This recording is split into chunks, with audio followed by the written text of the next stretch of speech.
একটু সময় নিয়ে পুরা ভিডিও দেখলে অনেক কিছু জানতে পারবেন। দিরিলিস আর্তুগ্রুল এবং কুরুলুস ওসমান টিভি সিরিজের সবচেয়ে বেশি সমালোচনা এবং এই সিরিজ দেখা হারাম এই মর্মে সবচেয়ে বেশি ফতোয়া দিয়েছে সৌদি আরব, মিশর আর বাংলাদেশের সৌদি রাজপরিবারের দালাল তথাকথিত আহলে হাদিস ও দিরিলিস আর্তুগ্রুল সম্পর্কে অনেক বিভ্রান্তিকর তথ্য ছড়িয়েছে। আজকে সৌদি রাজপরিবারের উত্থান নিয়ে লিখছি, যারা ক্ষমতার লোভে পশ্চিমাদের সাথে হাত মিলিয়ে তুর্কিদের সাথে বিদ্রোহ করে আরবের শাসনভার গ্রহণ করেছিল এবং আজ অবধি আমেরিকা সহ গোটা পশ্চিমা বিশ্বের দালালি করে যাচ্ছে। পশ্চিমাদের সন্তুষ্ট রাখতে, নিজের ক্ষমতা টিকিয়ে রাখতে দিনের পর দিন এমন কিছু সিদ্ধান্ত নিচ্ছেন যা ক্রমেই ইসলামকে হুমকির মুখে ফেলছে।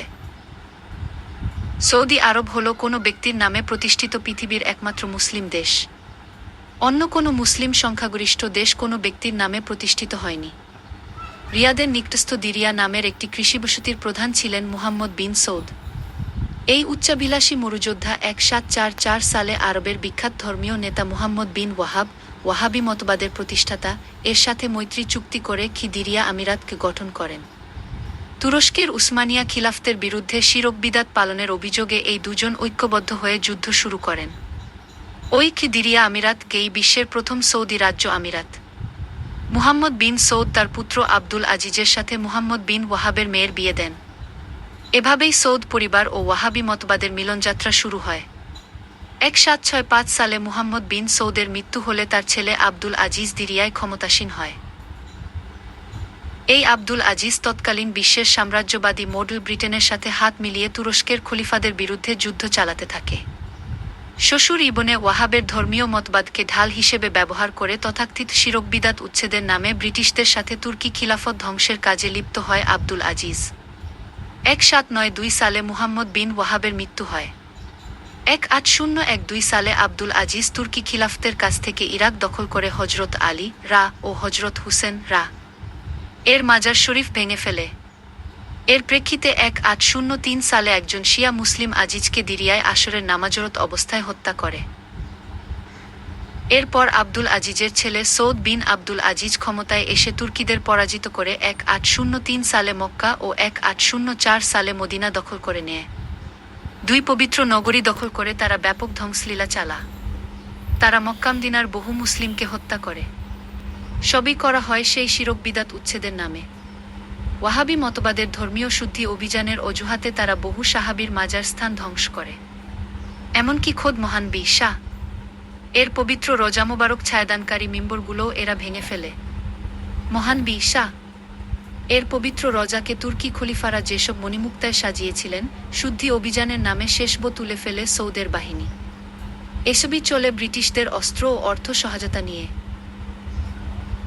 ইরাক মুকামদিনায় সৌদিদের এই ধ্বংসজ্ঞে তৎকালীন তুর্কি খলিফাগণ ভীষণ রুষ্ট হন। 1808 সালে খলিফা মাহমুদ ক্ষমতাসীন হয়ে সৌদিদের দমনে শক্তিশালী সেনাদল পাঠান। ব্রিটিশ বাবারা এবার আর সৌদিদের বাঁচাতে পারেনি। 1818 সালে সৌদের ছেলে, তৎকালীন সৌদি শাসক আবদুল্লাহ বিন সৌদ তুর্কিদের কাছে আত্মসমর্পণ করে। আবদুল্লাহ বিন সৌদকে বন্দী করে ইস্তাম্বুলে নিয়ে যাওয়া হয়। দুই পবিত্র নগরী ও বহু মসজিদ ধ্বংসের শাস্তি হিসেবে খলিফা মাহমুদের নির্দেশে আবদুল্লাহ বিন সৌদ ও তার দুই ছেলেকে ইস্তাম্বুলে প্রকাশ্যে শিরচ্ছেদ করা হয়। এভাবেই প্রথম সৌদি আমিরাত 1744-1818 এর পতন হয় ও পবিত্র মক্কামদিনা সহ আরবে উসমানিয়া খিলাফতের শাসন কর্তৃত্ব ফিরে আসে। সৌদ পরিবারের দিরিয়ার আকডা 1818 সালে ধ্বংস হয়ে গেলে প্রথম সৌদি আমিরাতের শেষ আমির আবদুল্লাহর তুর্কি নামের এক পুত্র মরুভূমিতে পালিয়ে যায়। এই তুর্কি বিন আবদুল্লাহ পালিয়ে বনু তামিম গোত্রে আশ্রয় নেয়া। পরে 1821 সালে সে আত্মগোপন থেকে প্রকাশ্যে এসে উসমানিয়া খিলাফে বিদ্রোহ ঘোষণা করে। 1824 সালে তুর্কি বিন আবদুল্লাহ উসমানিয়াদের নিয়োজিত মিশরীয়দের হুটিয়ে দিরিয়া ও রিয়াদ দখল করে নেয়া। রিয়াদকে রাজধানী করে গঠিত এই নজদ আমিরাত ও ইতিহাসে দ্বিতীয় সৌদি রাজ্য নামে পরিচিত। দ্বিতীয় সৌদি রাজ্যটি অবশ্য খুব কম এলাকায় দখলে নিতে পেরেছিল। এটি বেশি দিন টিকেওনি। এই নজদ আমিরাতের প্রধানকে ইমাম বলা হতো এবং ওয়াহাবি মতাবলম্বীরাই ধর্মীয় বিষয়ে কর্তৃত্বশীল ছিল। তবে এবার সৌদ পরিবারে ক্ষমতার দ্বন্দ্ব শুরু হয়। কথিত ইমাম তুর্কি বিন আবদুল্লাহকে তার এক জ্ঞাতি ভাই মুশারি বিন আব্দুর রহমান বিদ্রোহ করে 1834 সালে হত্যা করে। তবে ক্ষমতা পায়নি মুশারি। তুর্কির ছেলে ফয়সাল এরপর নজদ আমিরাতের ইমাম হয়। সৌদ পরিবারের অন্তর্দ্বন্দ্ব চলতেই থাকে। অবশেষে 1891 সালে মুলায়দার যুদ্ধে উসমানিয়াদের অনুগত রাশিদি বাহিনীর হাতে দ্বিতীয় সৌদি আমিরাতের পতন ঘটে। সৌদিদের শেষ ইমাম আব্দুর রহমান বিন ফয়সাল তার সাঙ্গপাঙ্গ সহ পালিয়ে যায়। বিশাল বালুকাময় রূপ আল খালি মরুভূমি পাড়ি দিয়ে আব্দুর রহমান তার পুত্র আব্দুল আজিজকে, একে মনে রাখুন পরবর্তী গাদ্দার, নিয়ে দক্ষিণ পূর্বে মুররা বেদুইন গোত্রে গিয়ে পালা। সেখান থেকে তারা বাহরাইনের রাজপরিবারের কাছে গিয়ে কিছুদিন আশ্রয় নেয়। তারপর 1893 সালে আব্দুর রহমান ও তার পুত্র শেষ পর্যন্ত ব্রিটিশ দালাল কুয়েতি আল সাবাহ রাজপরিবারের আশ্রয় পায়। কুয়েতি রাজপরিবারের সহায়তায় সৌদিরা উসমানিয়া খিলাফতের কর্তৃত্বাধীন নজদে একের পর এক চোরাগুপ্তা হামলা চালাতে থাকে। ওয়াদের আলোকে পরিশুদ্ধ ইসলাম প্রতিষ্ঠার নামে উসমানিয়া খিলাফতের বিরুদ্ধে এসব হামলা চলতে থাকে। কিন্তু এসব হামলায় সৌদিরা তেমন কোনো বড় সাফল্য পায়নি। 1901 সালে সারিফের যুদ্ধে পরাজয়ের ফলে আব্দুর রহমান তার হারানো রাজ্য পুনরুদ্ধারের সব উদ্যম হারায়। 1899 সালের জানুয়ারিতে কুয়েতের আমির মুবারক আল সাবাহ ব্রিটেনের সাথে একটি প্রতিরক্ষা চুক্তি করে কুয়েতকে ব্রিটেনের করদরাজ্য প্রোটেক্টরেট এ পরিণত করেন। তুরস্কের উসমানিয়া খিলাফতের প্রভাবের বিরুদ্ধেই কুয়েতও এই চুক্তি করে ব্রিটেনের সাথে। সৌদ পরিবারের লড়াইটিও ছিল উসমানিয়া খিলাফতের বিরুদ্ধেই। তাই 1901 সালে সারিফের যুদ্ধে পরাজয়ের ফলে পিতা আব্দুর রহমান হতোদ্যম হলেও পুত্র আব্দুল আজিজ ইবনে সৌদ আবারও আশার আলো দেখে। আব্দুল আজিজ ইবনে সৌদ 1901 সালের শেষের দিকে কুয়েতের আমির মুবারকের কাছে উসমানিয়াদের নিয়ন্ত্রিত রিয়াদ আক্রমণের জন্য সাহায্য চায়। ব্রিটিশ মদপুষ্ট কুয়েত সানন্দে ইবনে সৌদকে ঘোড়া ও অস্ত্র সরবরাহ করে। 1902 সালের 3 জানুয়ারি ইবনে সৌদ সৈন্যসহ রিয়াদের মাসমাক দুর্গ আক্রমণ করে। মাসমাকের উসমানিয়া অনুগত রাশিদি প্রশাসক ইবনে আজলানকে হত্যা করে সৌদিরা। ইবনে সৌদ যুদ্ধজা শেষে ইবনে আজলানের ছিন্নমস্তকটি নিয়ে দুর্গ শীর্ষে আসে এবং নিচে সম্বেত উদ্বিগ্ন রিয়াদবাসীর দিকে ছুড়ে মারে। আব্দুল আজিজ ইবনে সৌদের রিয়াদ আমিরাত প্রতিষ্ঠার মাধ্যমে ইতিহাসে তৃতীয় সৌদি রাজ্যের সূচনা হয়। এরপর সৌদিরা একে একে রাশিদিদের নজদের বিভিন্ন অঞ্চল থেকে হটিয়ে দিতে থাকে। 1907 সালের মধ্যে সৌদিরা নজদের বিরাট এলাকা নিজেদের দখলে নিয়ে নেয়। 1909 সালে ব্রিটিশরা সামরিক অফিসার উইলিয়াম হেনরি এরভাইন শেক্সপিয়ারকে কুয়েতে নিযোগ দিলে সৌদ পরিবার আরও শক্তিশালী হয়ে ওঠে। শেক্সপিয়ারকে ইবনে সৌদ সামরিক উপদেষ্টা বানিয়ে নেয়। 1913 সালে সৌদিরা উসমানিয়া সৈন্যদের কাছ থেকে পূর্ব আরবের গুরুত্বপূর্ণ মরুদ্যান হাসা শহর দখল করে নেয়। এরপর পার্শ্ববর্তী কাতিফ শহরও সৌদিরা দখলে নেয়। পরের বছর 1914 সালে বিশ্বজুড়ে এক বিশ্বযুদ্ধ শুরু হয়। ব্রিটেন, ফ্রান্স, রাশিয়ার মিত্রশক্তি জার্মানি উসমানিয়া খিলাফতের বিরুদ্ধে যুদ্ধে লিপ্ত হয়। রিয়াদে ব্রিটিশরা শেক্সপিয়ারের মাধ্যমে সৌদিদের সাথে উসমানিয়া অনুগত রাশিদিদের যুদ্ধ লাগা। 1915 সালের জানুয়ারিতে সংঘটিত এই যুদ্ধে রাশিদিরা জয়ী হয় ও শেক্সপিয়ারকে হত্যা করে। রাশিদিরা শেক্সপিয়ারের শিরশ্ছেদ করে ও তার হেলমেট উসমানিয়াদের কাছে হস্তান্তর করে। উসমানিয়ারা সৌদিদের সাথে ব্রিটিশদের সম্পর্কের প্রমাণস্বরূপ শেক্সপিয়ারের হেলমেট মদিনার প্রধান ফটকে ঝুলিয়ে দেখায়। শেক্সপিয়ারকে হারিয়ে বিপর্যস্ত ইবনে সৌদ 1915 সালের ডিসেম্বরে ব্রিটিশদের সাথে দারিন চুক্তি স্বাক্ষর করে। ব্রিটিশদের পক্ষে ব্রিটেনের মধ্যপ্রাচ্য প্রধান major general sir Percy Cox ওই চুক্তিতে স্বাক্ষর করেন। চুক্তি মোতাবেক সৌদি রাজত্ব ব্রিটিশদের করদরাজ্য প্রোটেক্টরেট এ পরিণত হয়। প্রথম বিশ্বযুদ্ধে ব্রিটেন, ফ্রান্স, রাশিয়ার মিত্রশক্তির বিরুদ্ধে জার্মান উসমানিয়া খিলাফতের দুর্বল অবস্থা ও আল সৌদ পরিবারের সাথে ব্রিটিশদের সখ্য দেখে চিন্তিত হয়ে ওঠেন মক্কার উসমানিয়া সমর্থিত শাসক হুসাইন বিন আলী। 1915 সালের 4 জুলাই থেকে হুসাইন মিশরের ব্রিটিশ রাষ্ট্রদূত স্যার হেনরি ম্যাকমাহনের গোপনে পত্র যোগাযোগ শুরু করেন। 30 জানুয়ারি 1916 পর্যন্ত এই পত্র আদান-প্রদান চলতে থাকে। উসমানিয়া খিলাফতের অন্তর্ভুক্ত বিশাল আরব ভূখণ্ডের রাজনৈতিক ভবিষ্যৎ নিয়ে তারা মত বিনিময় করে।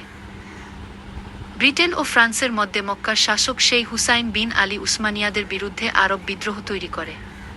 ব্রিটিশ সামরিক অফিসার টি.ই. লরেন্সের প্রত্যক্ষ পরিচালনায় বিশ্বাসঘাতক হুসাইন মিডল ইস্টার্ন ফ্রন্টে উসমানিয়াদের বিরুদ্ধে যুদ্ধে শুরু করলে বহু উসমানিয়া সৈন্য বন্দী হয় ও অবশেষে উসমানিয়ারা এক বিশ্বযুদ্ধে পরাজিত হয়। ব্রিটিশ সামরিক অফিসার টি.ই. লরেন্স, আরব বিশ্বে আরব জাতীয়তাবাদের স্রষ্টা, হলিউডের বিখ্যাত লরেন্স অব আরেবিয়াকু 1962 মুভিটি একে নিয়েই নির্মিত। 1300 বছর পর মধ্যপ্রাচ্য মুসলিম খিলাফতের হাতছাড়া হয়ে যায়। পুরস্কার হিসেবে ব্রিটিশরা এক বিশ্বযুদ্ধের পর হুসাইন বিন আলীর দ্বিতীয় ছেলে আবদুল্লাহকে জর্ডানের রাজত্ব ও তৃতীয় ছেলে ফয়সালকে ইরাকের রাজত্ব দেয়া। হুসাইনকে রাখা হয় হেজাজ, পবিত্র মক্কামদিনা ও তাবুক অঞ্চল এর শাসক হিসেবে। এভাবে এক বিশ্বযুদ্ধ আল সৌদ পরিবারকে কিছুটা বেকায়দায় ফেলে, কেননা ব্রিটিশদের পাচাটার ক্ষেত্রে তাদের প্রতিপক্ষ হুসাইন পরিবার এগিয়ে যায় এবং যুদ্ধ শেষে হুসাইন ও তার দুই ছেলে মিলে 3 দেশের রাজত্ব পায়। তবে নজদ, রিয়াদ ও তৎসংলগ্ন অঞ্চল এর শাসক সৌদিরাই থেকে যায়। দারিন চুক্তির আওতায় আব্দুল আজিজ ইবনে সৌদ ব্রিটিশদের কাছ থেকে বহু অস্ত্র ও মাসে 5,000 পাউন্ড ভাতা, দালালির পুরস্কার পেতে থাকে। তথ্যসূত্র: Abdullah Mohammed Sindhi, The Direct Instruments of Western Control Over the Arabs, The Shining Example of the House of Saud K. যুদ্ধের পর ব্রিটিশরা ইবনে সৌদকে এক বিশ্বযুদ্ধের উদ্বৃত্ত বিপুল গোলাবারুদ দিয়ে দেয়া।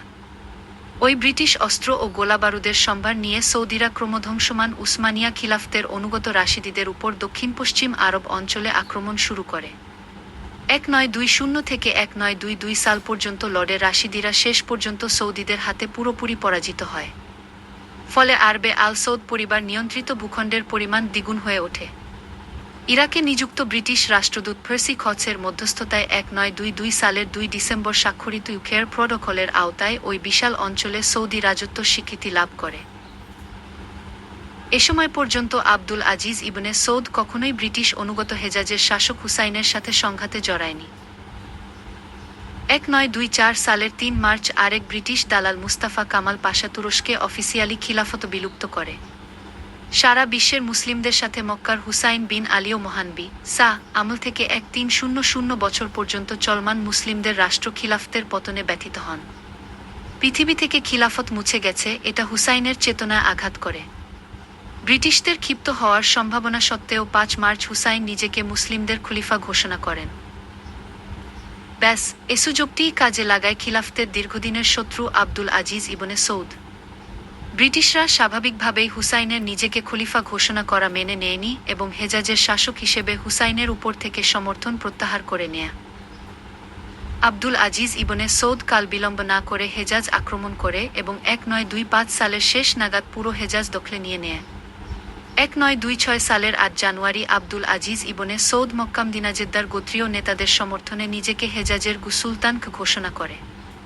1927 সালের 7 জানুয়ারি ইবনে সৌদ আগের নজদ ও বর্তমান হেজাজ মিলিয়ে কিংডম অব নেজদ এন্ড হেজার ঘোষণা করে। 4 মাস পর সেই বছরের 7 মে জেদ্দা চুক্তির মাধ্যমে ব্রিটিশরা কিংডম অব নেজদ এন্ড হেজাজকে স্বাধীন হিসেবে স্বীকৃতি প্রদান করে। নতুন জেদ্দা চুক্তি 1927 এর মাধ্যমে ব্রিটিশ সৌদের প্রোটেক্টরেট কি স্ট্যাটাসের দারিন চুক্তি 1915 এর সমাপ্তি ঘটে। পরবর্তী 5 বছর আব্দুল আজিজ ইবনে সৌদ তার 2 রাজত্বকে আলাদা রেখেই শাসন করে।